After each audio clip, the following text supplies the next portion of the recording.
Welcome to the LIPN podcast, brought to you by the members of the Long Island Professional Network, where business professionals come to grow. Thank you for joining us today. I'm Meryl Lochner, Marketing and Communications Consultant and podcast producer for Smith Douglas Associates. As someone whose entire career has been defined by words and language, I was fascinated when I met Eileen Devaney, a speech-language pathologist with seeds of the Wilsons. A member of the Long Island Professional Network, Eileen has dedicated her life to give back the voice of those struggling to speak. I sat down with her today to talk about what speech-language pathologists actually do, who they help, and what makes the job so fulfilling. Thank you for joining us this morning. I'm curious, what exactly is a speech-language pathologist? A speech-language pathologist is a person who deals with communication. There are two aspects of it. Speech is how we say things, and language is what we say.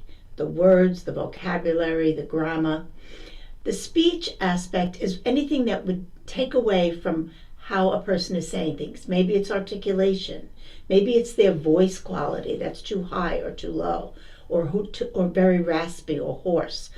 It could also be stuttering, interfering with the flow.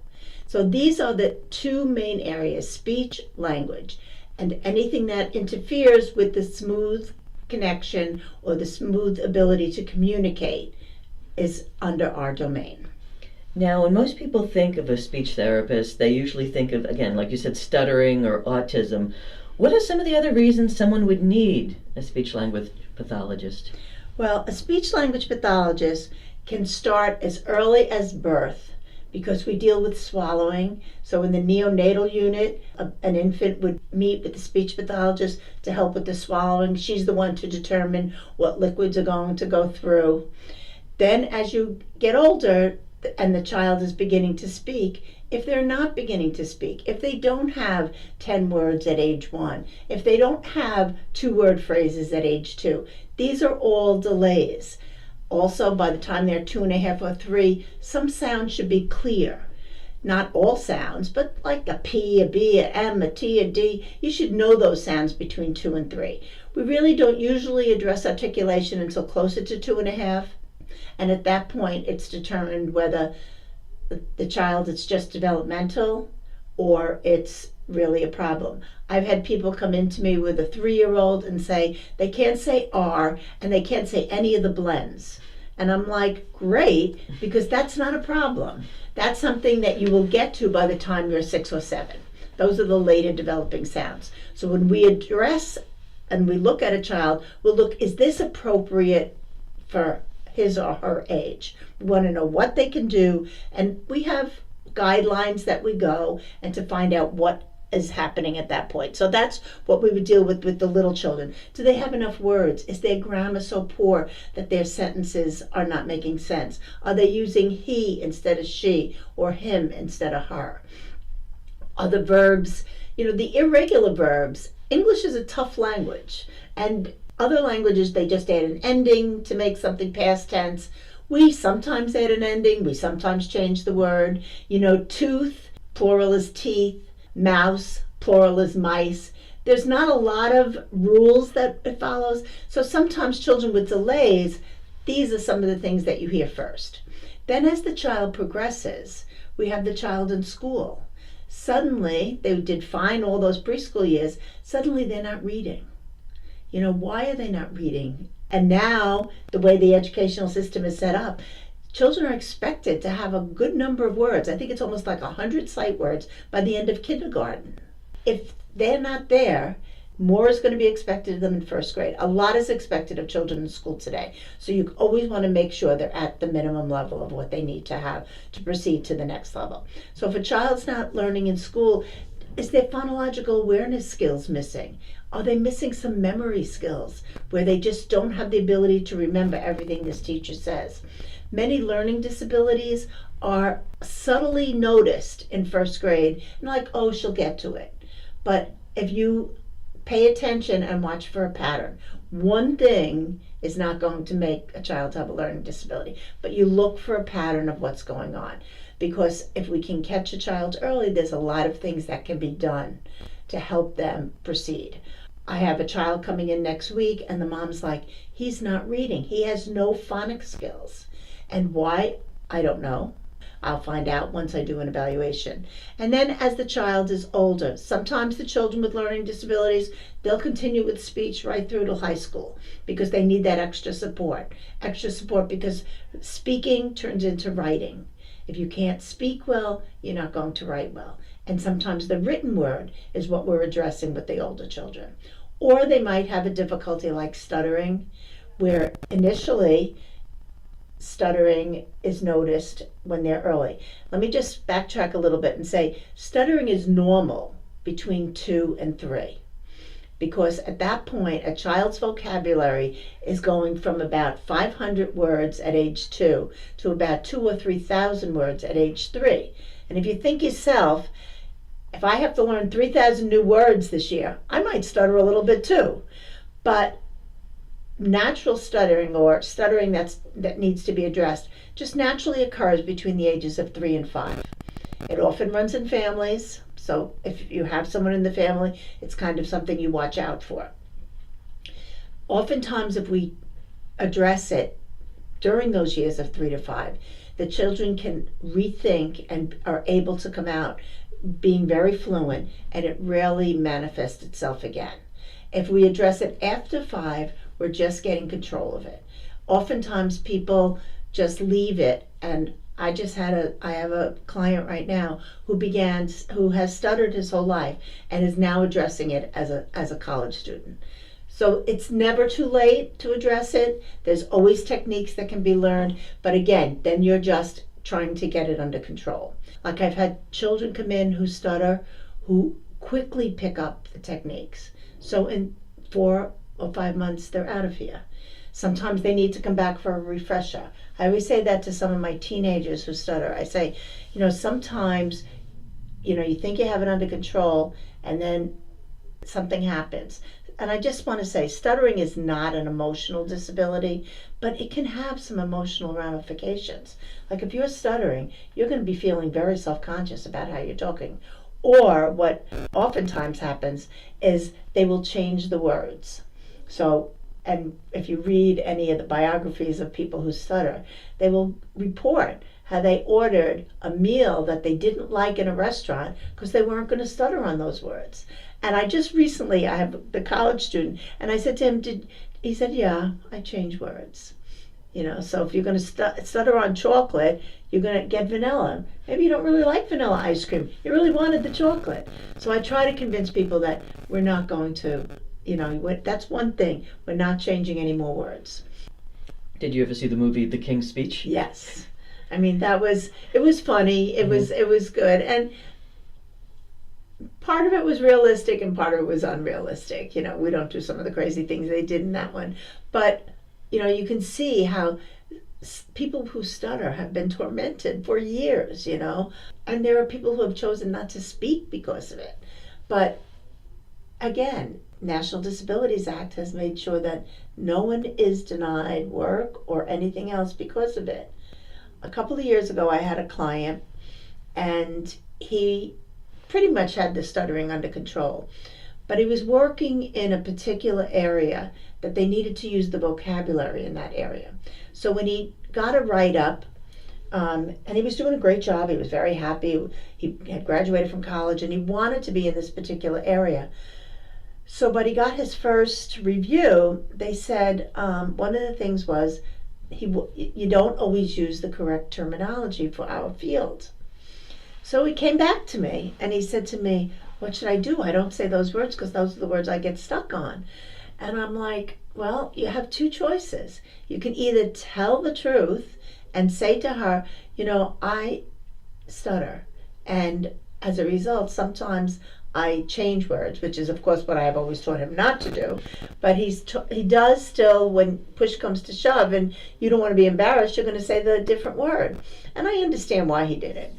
But then I said, so or you can just be happy with this. I said, but the reality is, no one can deny you your job because you stuttered on a word. So he thought about it, and he did go back. And the boss that he had, the supervisor, said she had no idea, and that she would change it. She said, but start using the right word. It doesn't matter. And it was good because he did start using the right words. And you know what? After a short time, he didn't stutter on those words. He was more comfortable. So does repetition help stop Repetition stuttering? helps. Yeah. One of the hardest things for people who stutter is that the kids always say this the first day of school in high school, because they always go around every room, what's your name? And you're supposed to say, my name is Eileen. So what happens is they always stutter on their name. So usually if I have them in therapy the last week in August, I have them practice that a lot so that they go in, use their airflow, and they're able to come across. Where do you get most of the people calling you? Do you get them from the parents, or do you actually get them from the schools? We get them from everywhere. Sometimes the schools will say, look, we're giving them so much support. This is the maximum we can give, given this diagnosis. This is the maximum. You might want to supplement it. I will get referrals from insurance companies. I had an insurance company call this morning and asked me if I could treat a particular diagnosis. And that's sometimes where the referral comes to. I would say that most of our referrals, the people got us from their friends. Word of mouth is a big population where a lot of our clients are local, especially when they're coming 2 or 3 times a week. You don't want to be traveling a half hour to the speech therapist. So because of that, the local people are the people that refer us over and over again. So speech therapy is covered by insurance? Speech therapy is covered by insurance. You have to look at your policy, and again, every policy is different. They write them, and there are exclusions. So what happens is, oftentimes a parent will call and say, is speech therapy covered? Yes. But some policies have a phrase in there, and it says, speech therapy is only covered if it's not developmental, if it's the result of a stroke, a congenital abnormality, or an injury. So those people, it's excluded. They always pay for the evaluation. So if you want an evaluation to determine, we can always do that and then see what you're going to do from there. Insurance doesn't usually cover things that are considered developmental? Well, it depends on the policy. Some policies have that. Some policies are more generous. They cover all of it. Or there'll be limitations. This policy has 30 visits. This policy has 60 visits. So when you call us for an evaluation, we're going to ask for that insurance information up front so that we can check it out ahead of time and say to you, okay, if you're covered, you have this much of a copayment and you have this many sessions.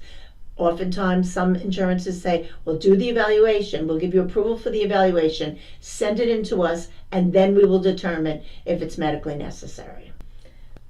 With the strong use for children here, why don't they actually have speech therapists in the schools? They do have speech therapists in the schools. They have speech therapists beginning at kindergarten, and again, the criteria is tough. You have to be below one standard deviation below, and it has to be impacting them educationally. So if it's like an articulation problem that's only a couple of sounds, that's not going to impact them. If their vocabulary is just a little weak, it's not going to impact them.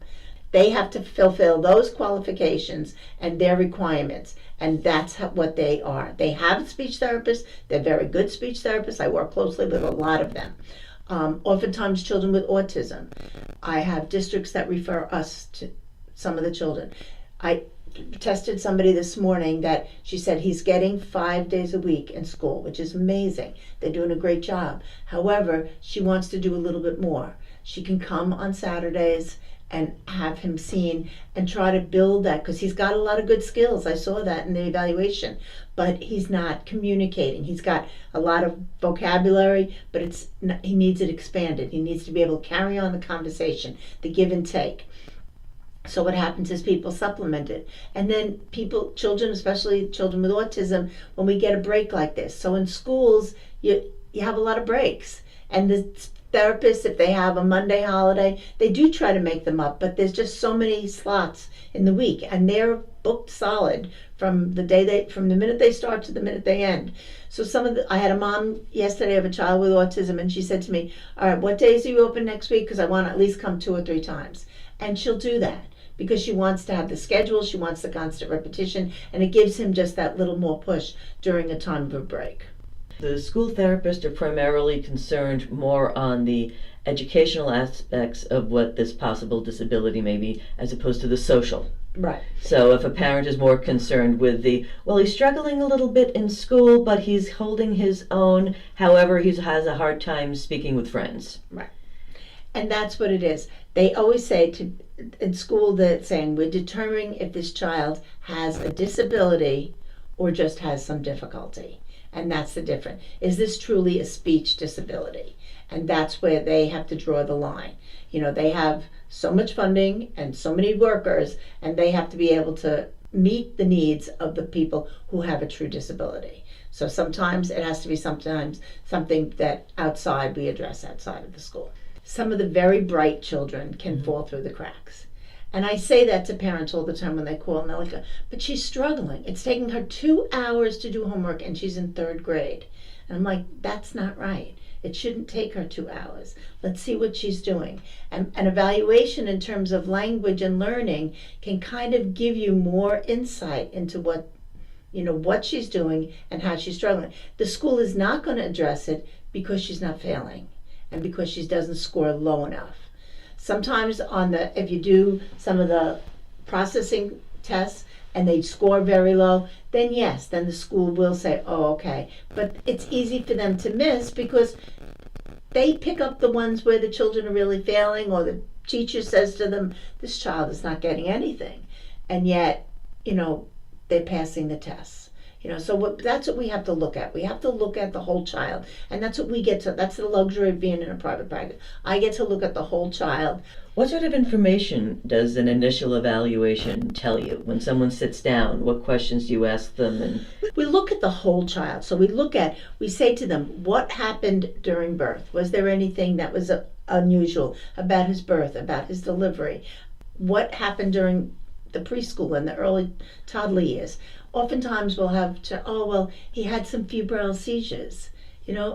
All those things affect the brain in some way or another. Some children have them and go off and nothing ever happens. But sometimes it can be. We don't know for sure because nothing can be proven in that area. But we want to look at the whole child. I want to learn everything are they speaking more than one language? Sometimes a child comes to me and he's got low scores, but they're speaking 3 languages in the home. That right there is a gift. It'll come up. They say all the bilingual children, they're a little bit below when they start, but by the time they're in 3rd grade, they're at the level with everybody else, and they're speaking 2 languages, which is more than the 1 language child. So that's important. So we look at that, and then we do some testing, and I do testing according to what they have told me they see as difficulties. I might usually do an articulation test, might do just a plain vocabulary test, and then I'll do some of the language tests. Can they manipulate words to form a sentence? Can they complete a sentence if I leave off the last word? Can they tell me how words go together? Can they tell me the categories that words belong in? And this is all part of the language that we have. We don't just learn 20 vocabulary words and then use them. We have to understand them, and that's what I'm looking for. And as a child gets older, I'm looking for maybe some of the processing skills. Do they have good auditory memory? Do they have good auditory discrim? Do they have good phonological awareness? These are all things that are going to affect not only the reading, but their ability to remember all the information. Sometimes we have to teach a child how to remember things. They just didn't pick it up. You or I might remember somebody's face by what they were wearing, and every time we see that woman, we'll think of, she had those funny pink earrings on. But sometimes we have to teach association or teach them how to remember a series of 3 words. And these are things that we do in speech therapy. We'll give them, and we do with the little children, it's more through play. And as they get older, we just teach the skills. What are some of the tools that you use to teach these We things? use everything. In terms of the children, we use games. If I'm trying to teach categories, today I might bring in the farm with all the farm animals. Tomorrow I might bring the castle with the knights and the princesses. I might have the kitchen with all the food. So we have a lot of toys here, and then we'll have pictures to correlate with them and put them in a notebook. So if I'm asking you to remember all the fruits, and then I say to the mom or the dad, when you take her food shopping, mention it and say, what's this? What's this? Should we buy this or this? And then they have to give the reason, and they have to give what they want you to buy. So learning can be done anywhere. So what I always say to them, I want you to use this. I was teaching before and after for a child, and he was really having a tough time. So I said to the mom, just keep asking those questions as you're doing things. What did we do before this? We watched TV. What are we going to do after dinner? We're going to take a bath. So if you use it as part of your everyday, we don't realize sometimes that they're not picking up all these concepts. And so sometimes we have to just be a little more specific and make a concerted effort to use the definite vocabulary words. So are most of the, I don't want to say disabilities that you deal with, is it primarily brain-based, or are there also any physical difficulties? Well, speech and articulation sometimes is physical. Sometimes they need to do, sometimes they're oromotor. Just like we need to do sit-ups to strengthen our stomach, we do exercise to strengthen our mouth. Sometimes it could have a medical where the tongue was tied and then we needed to clip it a little bit, the frenulum was too short. But we do exercises that will strengthen that. And sometimes you just find a child that is just low tone all over and includes the mouth. So we try to strengthen those and get them to say those sounds. Sometimes it's just them hearing the difference. I have one child that's in 6 weeks has learned 3 different sounds. There's nothing motoric there. It's just for whatever reason she didn't start saying them correctly. And now she's moving like a house on fire. And I had a little girl couple of years ago, and she came, and when I tested her, my first instinct was that she sounds, because some of the sounds they say, she sounds like she's not hearing correctly. And I said to the parents, did you notice anything they hadn't, that she didn't turn the TV up really loud or anything like that? But they went ahead and went to an audiologist to have the hearing eval.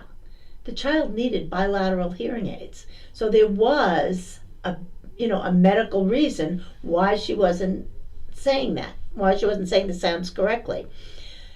Oftentimes, children who have ear infections as a young child, they lose some parts of the development, because every time you have an ear infection with fluid attached, it's kind of like hearing underwater. It doesn't last that long because you pick up the ear infection, they clear it up, and then they're hearing correctly again. But sometimes those little times, and sometimes you get a child who's had chronic ear infections, so they've had more time underwater, so to speak, and so they have a bigger delay. But once, we've solved the problem of the ear infections, maybe the doctors feel they need to insert tubes or whatever procedure they determine necessary, but we have to just catch them up. And that's what happens. So sometimes there's a medical reason. Oftentimes people say to me, why do they not say these sounds correctly? I'm doing this 38 years. I don't know. So you can handle both physical and cognitive problems here? Right. We have many children that either have autism. That's a very big part of our population. People are more aware that the more therapy they get for a child at a younger age, the better they're able to function as they go into adulthood. So that's an important thing. So whatever it is, we're able to deal with it and treat them.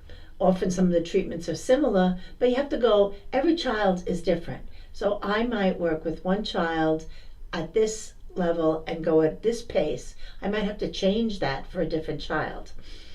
Roughly, how long does therapy take? It's so different for every child. And I tell parents, particularly like when they have 2-year-olds, and I feel that in this day and age, when I started 39 years ago, I felt like I would say to people, let's make a chart. Let's see how many words they have today. And they have 10, but they should have 20. But let's give them 2 or 3 months and then keep that chart and kind of rate them as they go along and see that they're progressing. Nowadays, because so much is expected of a child in pre-K and kindergarten, I feel like we don't have that luxury of time. So I often say to parents, look, they're very close, but it's your choice. We can either start, but the advantage of being in a private practice is that if we start and this child takes off in 2 months, I can say to them, you don't need us, and go on your way. However, some children, it might be the beginning of noticing that they have a learning disability. Speech and languages is the first thing we do that needs the brain to input. It's not like motoric where they just walk or they crawl. Those can be done no matter what. But this, for the first time now, they got to kind of use a little different sections of the brain to put together to say the word and to have the right meaning go along with it. So for them, it could be the first sign of it. Not always, and not probably most of the time. So for some children, it's not uncommon for them to be here for 1 year or 2 years as a little child, and it depends as they get older. We talked a lot about children. What adults do you see? Most of the adults either have had a stroke, they have Parkinson's, they have ALS, or MS. That's the 4 main groups of adults that we deal with here on a regular basis. For the stroke victims, we're trying to get them back to where they were. That's really restorative. For the others, we're trying to keep them with a voice, trying to use their voices the best they can. Oftentimes when some of these diseases hit, they stop speaking because it's harder. Sometimes they sound different than what they remember. And use it or lose it, I always tell my older people, because sometimes too, even just older adults, they're living alone. So unless you talk to your children once or twice a day or a week, whatever it is, if you don't use that voice, it's going to get weaker and weaker. It's like any other muscle, got to use it. So I tell them, sing with the radio, talk back to the TV, say your prayers out loud. Whatever you do on a daily basis, use your voice and talk out loud, because you want to keep using that voice to maintain its strength. What are some of the differences between what's called restorative activities and compensatory activities? All right. Restorative, we're going to put back. So that's what sometimes the insurance covers. If it's restorative, if you've had a skill and lost it, if a child could have a traumatic brain injury just falling off a bike. That's why nowadays most kids wear helmets. But so restorative is to bring it back. In terms of somebody who had a stroke, we oftentimes work with them because we want to bring them back to where they were prior to the stroke. We might not get them 100% back, but we're going to get them a good bit back to where they were, that they can converse and have a conversation and do the things that they would like to do. If they're young, we get them back into the workforce. Compensatory is more what we do in terms of stuttering. We want to compensate. Sometimes it also is in terms of children who really can't learn how to speak. So they might use a device, So that's the assistive technology? That's assistive technology. Mm-hmm. Dynavox has been around for years, but now more and more these apps are coming out on iPads because it's so acceptable for a child to walk around with an iPad. So we can use apps there that can help the child communicate. Like some of the children with autism, for whatever reason, are never able to really be clear enough. They're trying to speak, but they can't make themselves understood except to their immediate family. So those people, we want to make sure that they have a way of telling somebody if they're in danger, if they're hurt, if they're sick. So we want to make sure. So a device like an iPad with a program on it, it's also great for the people who get Parkinson's or MS or ALS, because those things are going to progress. We can't restore that. The disease is there, and we know medically it's a progressive disease. However, even though we know they're going to lose their ability, if we can give them some compensatory strategies so that they still can live a full life. We don't want them to be, stuck in their bodies as they were so many years ago.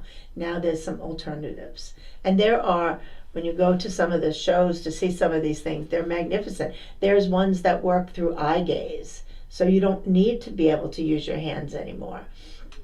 Or some just are activated by whatever sound you can produce. So it's an amazing, we live in an amazing technological age. Sometimes it's hard to keep up with all the technology, but it's out there. And there are people who can teach them. So if it's not me, I can certainly point you in the right direction. What's the most interesting or satisfying part of your job? I think the most satisfying is to see success. It's rare that we don't have a child or adult that succeeds. We see them, and it's almost nice. Like, a woman was here the other day, and her child, I think, is around 9 or 10 years old. And she's been here in this office. She had what they call apraxia, which is a neurologically based articulation deficit. And we've been working with her since she's 3 years old. And she kind of, the last couple of months, we've been trying to talk to her and saying, I don't think she needs us anymore, And the mom she was kind of on the same page, but not 100% ready to cut. And so I spoke to her this week, and she said, they said in school she's doing great, and they're not going to give her any more services. So she said, I think I'm ready. I think she's done it. And it's just, I said to her, you got to stop by and say hello, and we got to hear how she's doing, because that's the most successful thing. It's most satisfying. Well, if there's someone out there that would like to learn more about what you and what your company does, how can people get in contact with you? Okay, well, you can check out our website, which is www.seedsofthewillistons.com, or you can call us at 516-742-5243, or my email is my name, Eileen Devaney, Devaney, at seedsofthewillistons.com. And we're located in Williston Park on Hillside Avenue, 127. What does SEEDS stand for? Speech, Education, Evaluation, and Developmental Services. Excellent. Well, thank you very much. Thank you. Thank you for listening to the LIPN podcast, brought to you by the Long Island Professional Network and produced by Smith Douglas Associates. To learn more about the LIPN, visit our website at lipn.org or join our meetup under Long Island Professional Network.